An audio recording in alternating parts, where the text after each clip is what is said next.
Movie की शुरुआत California के विशाल जंगलों से घिरे एक खूबसूरत इलाके पैराडाइज से होती है, जो करीब 100 किलोमीटर तक फैला हुआ है। यहीं जंगलों के बीच नवंबर 2018 की एक शाम में हम एक स्कूल बस को देखते हैं, जिसका ड्राइवर केविन सारे बच्चों को स्कूल के बाद उनके घर छोड़ता है और अंत में बस को पैराडाइज सिटी के पार्किंग लॉट में लाकर खड़ा कर देता है, जहां ऑफिस में उसकी बॉस रूबी उसे अगले दिन सुबह 6 बजे की शिफ्ट पर वापस आने के लिए याद दिलाती है। केविन थोड़ा झिझकते हुए उससे पूछता है कि क्या कोई एक्स्ट्रा शिफ्ट मिल सकती है, मुझे घर के खर्चे पूरे करने के लिए थोड़े ज्यादा पैसों की जरूरत है। लेकिन रूबी अभी कुछ भी अवेलेबल नहीं है, होगा तो बताऊंगी कहकर मना कर देती है, तो केविन थोड़ा मायूस होकर वहाँ से निकल जाता है। घर पहुँचने पर केविन को उसकी वेट का कॉल आता है, जो बताती है कि उसके डॉग का कैंसर अब पूरे शरीर में फैल चुका है। उदासी में केविन तुरंत अपने डॉग के पास जाता है और उसे प्यार से अपनी गोद में उठाकर अंदर ला लेता है, जहां उसकी माँ कैट उसे बताती है कि तबीयत खराब होने के कारण उसका बेटा शबी आज स्कूल से जल्दी आ गया है। केविन को लगता है कि श ने स्कूल बंद करने के लिए नाटक किया है। वह गुस्से में श के पास जाकर उसे समझाने की कोशिश करता है कि अब तुम 15 साल के हो गए हो, तुम्हें जिम्मेदार बनना चाहिए। लेकिन श तेज म्यूजिक प्ले करके केविन से ही कहने लगता है कि आप खुद भी लापरवाह थे और मैं भी आपकी ही तरह हूँ। तो गुस्से में केविन मान लेता है कि शायद यह मेरी ही गलती है और उदास होकर रोने लगता है। शाम में वह अपने डॉग को वेट के पास लाता है, जहां उसके डॉग के साथ कुछ आखिरी पल होते हैं। फिर वह अपने सबसे अच्छे दोस्त को हमेशा के लिए खो देता है। इसी दौरान तेज हवाओं के कारण पहाड़ी इलाके में एक बिजली का तार टूट जाता है और एक चिंगारी से भयानक आग भड़क उठती है, जो तेजी से फैलने लगती है। अगली सुबह केविन वापस अपनी शिफ्ट पर लौटता है, जहां रूबी उसे शिफ्ट से जल्दी लौटकर बस की सर्विस करवाने याद दिलाती है, क्योंकि उसकी बस के मेंटेनेंस का समय आ चुका होता है। उसके बाद केविन बस लेकर निकल जाता है। इसी दौरान रास्ते में एक ट्रक ड्राइवर जंगल में बढ़ती आग देखकर कंट्रोल रूम को अलर्ट करता है। कंट्रोल रूम भी कैमरों में आग कंफर्म करके कुछ ही मिनटों में अपनी फायर फाइटर्स टीम को वहां भेज देता है। लेकिन आग वहां से बहुत दूर होती है और बिजली के तारों की वजह से और भी तेजी से बढ़ती जा रही होती है। वे आग तक जल्दी पहुंचने के लिए कच्चे रास्तों से निकल पड़ते हैं, लेकिन आगे रास्ता ब्लॉक होने की वजह से उन्हें वापस मुड़ना पड़ता है। केविन भी अब रास्ते से सारे बच्चों को पिक करके जंगल के बीच बने एक स्कूल में छोड़ देता है, जहां केविन को उसकी मां का कॉल आता है। वह बताती है कि श की तबीयत ज्यादा खराब हो गई है और उसे लगातार उल्टी हो रही है। तभी रूबी भी केविन को मैकेनिक आ गया है कहकर वापस बस डिपो बुलाने लगती है। इधर फायर फाइटर्स टीम के चीफ रे भी अब वापस लौटकर अपनी टीम के साथ आग तक पहुंचने के दूसरे रास्ते समझने की कोशिश करने लगते हैं। तभी उन्हें एक और जगह लगी आग की रिपोर्ट मिलती है। वे तुरंत उस इलाके में काम कर रहे अपने एक इंजीनियर से बात करते हैं, जो बताता है कि वहां आग बहुत तेजी से फैल रही है। इंजीनियर वहां फंसे लोगों को कारों से शहर की ओर भगाने लगता है और बिना कार वाले लोगों को अपने ट्रक में निकालने की कोशिश करता है। लेकिन आग इतनी बढ़ जाती है कि उन्हें एक नदी में कूदकर अपनी जान बचानी पड़ती है। चीफ तुरंत उस जगह पर एयर टैंकर्स भेजते हैं, लेकिन तेज हवाओं के कारण आग एयर टैंकर्स से भी नहीं बुझ पा रही होती है। केविन अब लौटते हुए रास्ते में रुककर एक मेडिकल स्टोर से श की दवा लेता है,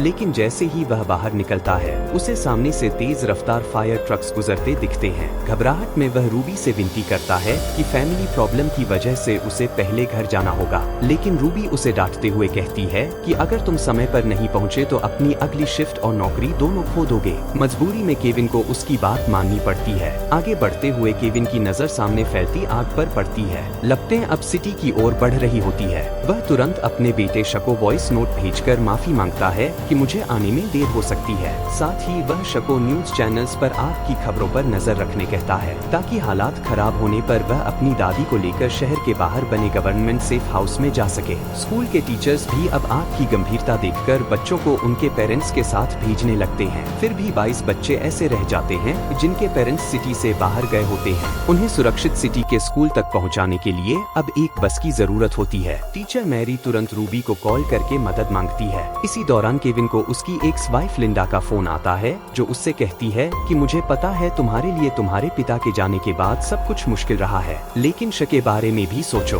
तुम्हारी जिंदगी बिखर गई है और श अब तुम्हारे साथ रहना भी नहीं चाहता है। यह सुनकर केविन का दिल बैठ जाता है। भावुक होकर वह श को मैं घर वापस आ रहा हूँ बेटा कहकर एक वॉइस नोट भेजता है और डिपो जाने के बजाय बस को घर की ओर मोड़ लेता है। पर तभी रेडियो पर उसे रूबी की आवाज सुनाई देती है, जो अपने सभी ड्राइवर्स से स्कूल में फंसे उन 22 बच्चों को निकालने के लिए मदद मांग रही होती है और दूसरे रूट पर होने के कारण सभी ड्राइवर्स उसे मना भी कर देते हैं। केविन भी उलझन में पड़ जाता है, लेकिन फिर वह आखिरकार अपने बेटे की जगह उन 22 बच्चों को बचाने का फैसला करता है और रूबी को बताता है, तो रूबी राहत की सांस लेकर उसे शुक्रिया कहती है। थोड़ी देर में केविन स्कूल पहुंच जाता है और टीचर मैरी से मिलकर तुरंत सारे बच्चों को बस में बैठा लेता है। वो मैरी से कहता है, तुम्हें भी साथ चलना होगा। मैं बस बच्चों को छोड़ सकता हूँ, लेकिन संभाल नहीं सकता। मुझे भी अपनी फैमिली के पास जाना है। तो मैरी भी प्रिंसिपल को सूचना देकर केविन के साथ बस में बैठ जाती है, लेकिन उनके निकलते तक मेन रोड भयानक ट्रैफिक जाम हो चुका होता है। ट्रैफिक और बढ़ती आग को देखकर केविन अपना रास्ता बदल देता है। सारे बच्चे घबराकर रोने लगते हैं, लेकिन केविन मैरी को भरोसा दिलाता है कि वह सबको सुरक्षित पहुंचा देगा। आगे बढ़ते हुए केविन और मैरी बातें करते हैं, जहां मैरी बताती है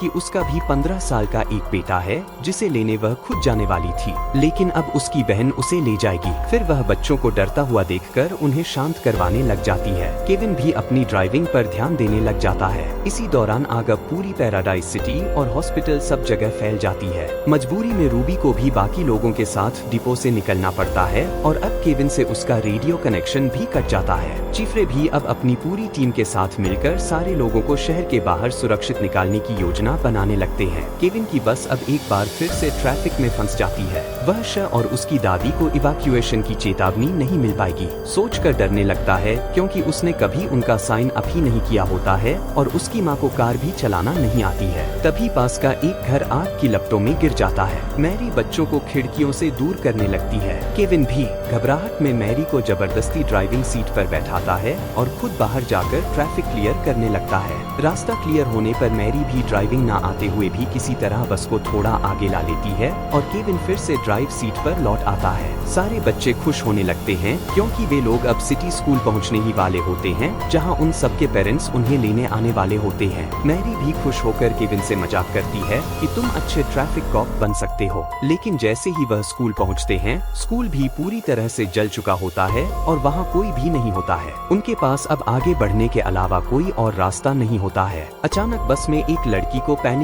अटैक भी आ जाता है। वेरी तुरंत उसे संभालने लगती है और केविन भी बस को किसी तरह खतरनाक रास्तों पर बढ़ाने लगता है। अधिकारियों के अनुमान के मुताबिक लगभग 300 लोग अब भी आग में फंसे हुए होते हैं। चीफ तुरंत पावर कंपनी से बिजली काटने की मांग करते हैं, ताकि जली हुई तारें आग को और न भड़काए, लेकिन मैनुअली बिजली कट करने में उन्हें देर हो जाती है। बस में अब एक लड़का टोबी भी डर कर रोने लगता है कि शायद अब वह अपनी माँ को कभी नहीं देख पाएगा। केविन उसे दिलासा देते हुए वादा करता है कि मैं तुम्हें सुरक्षित घर तक पहुँचाऊंगा। पर तभी अचानक रास्ते में अब बिजली के तार और खंभे भी गिरने लगते हैं। केविन बस को बचाते हुए आगे बढ़ाता है, फिर भी हालात बिगड़ते देख उसे बस को एक कच्चे रास्ते से दूसरे हाईवे पर निकालना पड़ता है, लेकिन वहाँ भी रास्ता बंद होता है। लोग जल रहे होते हैं, लूटपाट मची होती है। कुछ हथियारबंद लुटेरे उनकी बस में भी घुसने की कोशिश करने लगते हैं, लेकिन केविन बस को तेजी से एक पतले रास्ते में भगाकर वहाँ से निकल जाता है। बच्चे भी अब बस में गर्मी और प्यास से परेशान होने लगते हैं। धुआं अंदर आने से रोकने के लिए उन्हें एसी भी बंद करना पड़ता है। मजबूरी में मैरी पास के छोड़े हुए घरों में पानी ढूंढने जाती है और अपनी जान पर खेलकर भी एक हाउस वैन में कुछ पानी की बोतल्स ढूंढ लाती है। केविन उसे संभालकर वापस बस में चढ़ाता है और आग से भरे रास्तों से ही बस को निकालने की कोशिश करने लगता है। इधर रूबी भी अब सुरक्षित कैंप में पहुंच जाती है और वहां मौजूद चिंतित माता पिता को केविन एक जिम्मेदार इंसान है कहकर सबको भरोसा दिलाती है कि केविन कैसे भी सारे बच्चों को सुरक्षित लेकर आएगा। इधर केविन अब बस को एक खतरनाक पहाड़ी रास्ते से लेकर एक जगह ला लेता है, जहां कुछ स्थानीय लोग उन्हें चेतावनी देते हैं कि आगे रास्ता आग से नष्ट हो चुका है। केविन भी उन्हें पीछे भी आग है कहकर जाने से रोकता है, लेकिन वे अपनी किस्मत आजमाएंगे कहकर वहां से चले जाते हैं। केविन भी बस से उतरकर चारों तरफ लपटों में घिरा नजारा देखता है। दोनों समझ जाते हैं कि अब वे फंस चुके हैं और वही एक जगह है जहां आग नहीं है। केविन ऐसी वेंट्स को टेप से सील कर देता है ताकि धुआं अंदर ना आए और बच्चों को शांत करने के लिए कहानियां भी सुनाने लगता है। मैरी भी उम्मीद खोने लगती है कि शायद एक घंटे में आग उन सबको भी जला देगी, लेकिन केविन उसे समझाता है कि नहीं, हमें खुद ऐसे बात नहीं करनी चाहिए। बाहर रात भी अब जलते हुए दिन की तरह लग रही होती है। शांति से बैठने पर केविन अब मैरी को अपने और श के बिगड़े हुए रिश्ते के बारे में बताता है और कहता है कि मैं कभी श के लिए अच्छा पिता नहीं बन पाया और उदास होकर रोने लगता है। तो मैरी भी उसे दिलासा देती है कि अभी भी देर नहीं हुई है, तुम अब भी यह सब कर सकते हो। पर तभी आग बस के करीब पहुंच जाती है। सारे बच्चे घबराकर चीखने लगते हैं। केविन और मैरी बाहर जाकर फायर एक्सटिंग्विशर से आग बुझाने की कोशिश करने लगते हैं, लेकिन बहुत जगह आग फैली होने के कारण एक्सटिंग्विशर भी जल्दी ही खत्म हो जाते हैं। दोनों को समझ आ जाता है कि अब कोई रास्ता नहीं बचा है, उन्हें अब आग से ही बस को निकालना होगा। लेकिन बस भी स्टार्ट नहीं हो रही होती है। घबराहट में केविन बस के एयर फिल्टर्स निकालकर किसी तरह बस को स्टार्ट कर देता है और आखिरी उम्मीद के साथ बस को आग और धुएं से घिरे रास्ते पर तेजी से भगाने लगता है। धुआं और लपटें उसकी नजरों को अंधा करने लगती है।